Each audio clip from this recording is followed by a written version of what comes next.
It was one of the most devastating attacks on Kyiv so far. By the end, at least 24 people were dead, with at least 48 others being injured. Putin had targeted civilians again. This time, Zelensky put out the call to the Ukrainian military, prepare a response.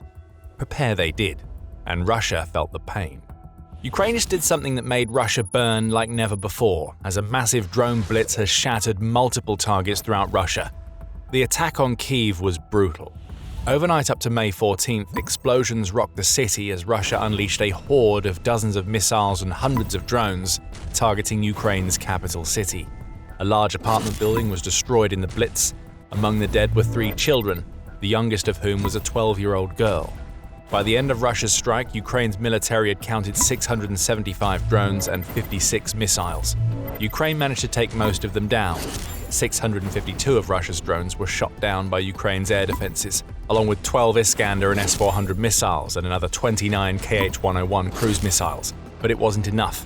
Some of Russia's missiles and drones broke through, striking 11 residential buildings in Kyiv and another 50 across the whole of Ukraine. But Ukraine, as it always does, responded with grit and prepared to unleash something far more devastating. The rescue operation was swift and did what it could. By 9 a.m. local time on May 15th, Ukraine had completed its search and rescue operation at a residential building on the banks of the Dnipro River, where they searched for survivors under the rubble. But as the tragedy unfolded in Kyiv, plans were being made elsewhere.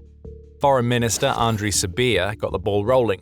He called for the initiation of a United Nations Security Council meeting that he wants to be held to use other international platforms to respond to Russia's killings of Ukrainian civilians and attacks against humanitarian personnel. It's an important step on a diplomatic level, sure, but Putin has proven time and time again that he doesn't care what the United Nations thinks. He has settled into his role as a war criminal. And no matter what the UN says, he's going to stay in that role.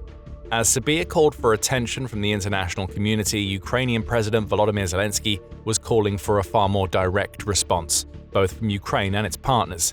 On the partner front, Zelensky pointed out that at least one of the Kh-101 missiles that struck a residential building in Kyiv had been built during the second quarter of 2026, which is Zelensky's way of pointing out that sanctions aren't doing enough to stop Russia from getting its hands on the components it needs for its missiles. A timely reminder has been delivered to Ukraine's partners: more needs to be done. But when regular sanctions fail, Ukraine has its kinetic sanctions to fall back on. Zelensky delivered the instruction: Ukraine's military must prepare possible formats for our response to the lethal Russian aerial attack. That preparation did not take long. Giant fireballs were coming for Russia, and they were coming fast. The news broke on May 15th. Ukraine had unleashed a volley of its own long-range drones at Russia. Only Ukraine didn't go down the same cowardly route that Putin takes. While Russia's leader terrorizes civilians, Ukraine focuses on making oil and military infrastructure burn. On May 15th, the Russian oblast of Ryazan was the target, and you'll learn why in just a moment. Ryazan isn't the furthest target that Ukraine could have struck. It's located about 450 kilometers away from Ukraine's northeastern border with Russia, which stretches along the Sumy Oblast. It's also about 180 kilometers southeast of Moscow, which makes it the perfect target for a revenge strike. Far enough away to prove to Putin that Ukraine's long-range arsenal is strong enough to hit anything, and close enough to Moscow to deliver the message to Putin that he best stay hidden away in his bunkers, as he has been for most of 2026. So Ukraine had the perfect region to strike. Now it needed a target. And Ryazan just so happens to be the host of something that Ukraine was more than happy to snatch away from Putin. The Ryazan oil refinery is one of the largest in all of Russia.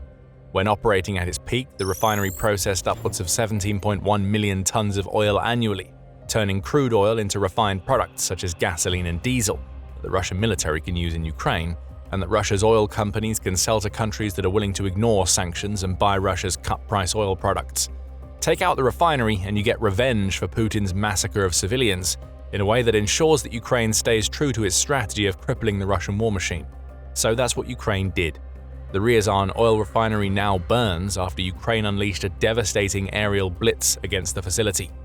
The reporting on Telegram showcased the results of Ukraine's assault.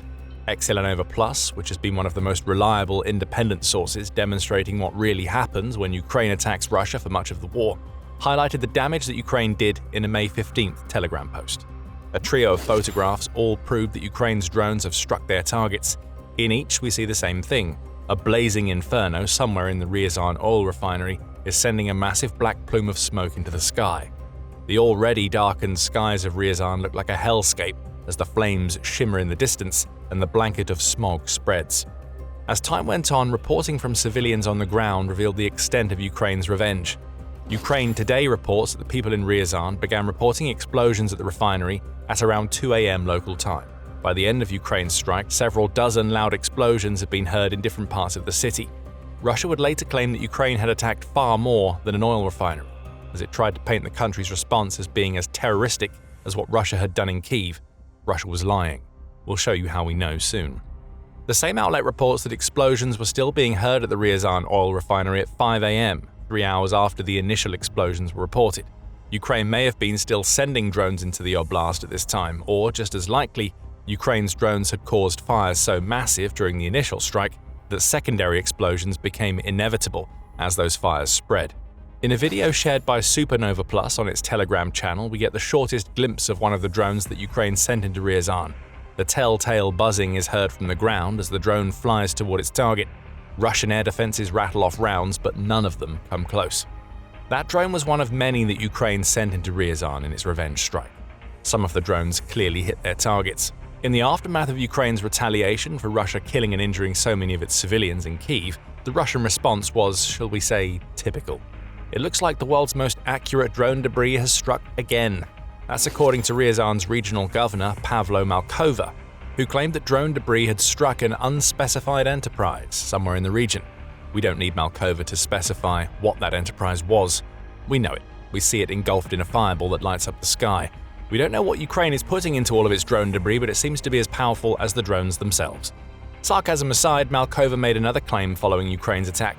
And this claim changes everything. If it's true, it would show us that the situation has escalated to the point where Ukraine is using Russia's own strategy against it. But before we dig into what that is, this is a quick reminder that you are watching The Military Show. If you're getting insight from this channel, remember to subscribe so you can see more of our analysis of Ukraine's devastating strikes against Russia. So what was the big claim made by Malkova? Sticking with his drone debris excuse, Malkova claimed that 3 Russian civilians were killed in Ukraine's strike, along with another 12 being injured. The debris had struck residential buildings, Malkova claimed, with the clear implication being that the Ryazan oil refinery wasn't Ukraine's only target during the early hours of May 15th. There are even videos to prove it. Shared by Supernova Plus, those videos do indeed show a residential building in flames, with Russia claiming that Ukrainian drones, or more accurately, drone debris, was behind it all. Russia wants you to think that Ukraine is targeting civilians, just as Russia did in Kyiv. This is propaganda. It's another of Putin's patsies saying anything he can to satisfy his leader. And for some, it will work.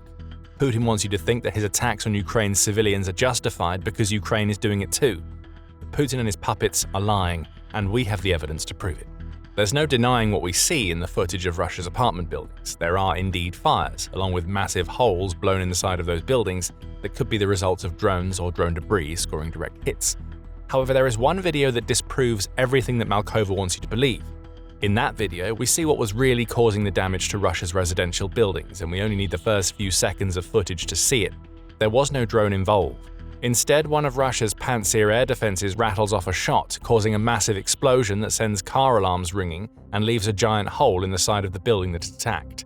So many questions arise from this footage. Is the Pantsir so inaccurate that it mistook an entire building for a drone? Did it rattle off a shot against a building purposefully so that Russia could create a narrative of Ukrainian drones striking Russian civilians? We may never get those answers. But the one thing we see for sure is Russia hitting itself and its own people. Russia's air defenses, it seems, are more dangerous to its own people than the Ukrainian drones that struck the Ryazan oil refinery. Coming back to that refinery, what Ukraine just showed Russia is that it can inflict pain without resorting to terroristic tactics that have been the hallmark of Putin's entire invasion of Ukraine. Ryazan burns because Ukraine has developed the types of capabilities that Russia never saw coming. That's according to Hannah Knott, who is the director of the Eurasia Non-Proliferation Program at the James Martin Center for Non-Proliferation Studies. Knott tells the Kyiv Independent, Ukraine has clearly gained the ability to inflict pain on Russia in a way they couldn't previously. Then Knott delivers the warning that Putin doesn't want to hear. That ability isn't going away. But hold on a moment, you may be thinking. I'm sure I've heard about Ukraine attacking Ryazan's massive oil refinery before. How is this something new? You are correct. Ukraine has struck the Ryazan refinery several times in the past, most recently in December 2025. That December strike even represented the 9th successful attack against this very refinery in 2025 alone, and it was a follow-up to an attack that caused the Ryazan refinery to grind to a complete halt the previous November. So how is what we're seeing now a type of pain that Russia has never experienced before if Ukraine's drones have been hitting Ryazan for well over a year? There are two answers: power and volume. The attack on the Ryazan refinery demonstrates that Ukraine's aerial strategy has evolved to the point where it's able to send much larger drone swarms into Russia than ever before. In the past, the attack we're reporting in this video would have been an isolated strike, but now it's the headline maker in a revenge attack that targeted several Russian regions, as well as some of the occupied territory in Ukraine. As the Ryazan refinery burned, Ukraine's long-range arsenal was also heading in the direction of Moscow, forcing the region's governor Sergei Sobyanin to release a statement claiming that Moscow's air defenses had shot down 5 of Ukraine's drones. Elsewhere in Russia and the occupied territories, the Russian air defenses weren't quite so successful. In the Russian city of Yeisk, Ukraine's long-range drones took out a Beriev B-200 Altair aircraft along with a Ka-27 chopper. The first of those is interesting, as Russia uses its Beriev B-200s as firefighting aircraft. Perhaps Ukraine is setting up for another strike that it anticipates setting a fire in Yeisk and wants to limit Russia's firefighting options. Adding to this were attacks in the occupied regions of Ukraine. In Luhansk, Ukraine destroyed a Tor M2 air defense system, and in Crimea, another air defense system went down, this time a Pantsir S-1. Well, that will save Russia from hitting some more of its own buildings with its air defenses. It also means that a few more safe aerial corridors have been created over the occupied regions that could help Ukraine to launch more aerial assaults in the future. These were all a justified response to what Russia had done to Kyiv, Zelensky would later declare, as he also revealed that Ukraine also took out a Redut-2US communication system and a dry cargo ship that was carrying ammunition for Russia's forces. Ukraine's drones traveled as deep as 1,000 kilometers into Russia on May 15th, and they hit multiple targets. That's the problem for Putin. Ryazan was just one of many, and that shows him that Ukraine now has the capability to launch all-encompassing swarms of drones that match or even exceed what Russia sends into Ukraine. The latter actually happened in March. Ukraine outgunned Russia by over 800 drones in March, scoring an average of 237 drones sent into Russia and the occupied territories in the process. So the volume is an issue for Putin, but the real problem, both for Putin and Ryazan, is this: Ukraine's drones are getting more powerful as well as more numerous. That's the real difference maker between this May 15th strike on Ryazan and those that have come before, and we can even see it in the sheer size of the fire that Ukraine caused. Ukraine is now producing around 200 long-range drones per day, United 24 media reports, and they vary from the sorts of drones Ukraine has used in the past, which can travel far but carry relatively small warheads, up to monsters like the Flamingo drone missile hybrid. The Flamingo has a warhead weighing up to 1,100 kilograms, which is a crazy amount of firepower that Ukraine simply couldn't deliver into Russia in the past.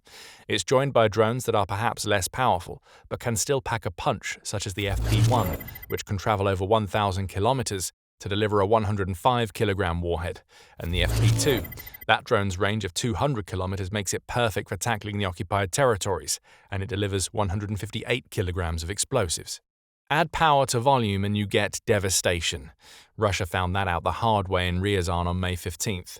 And as Ukraine works on bolstering its production and the capabilities of its drones, this will all only get worse for Russia.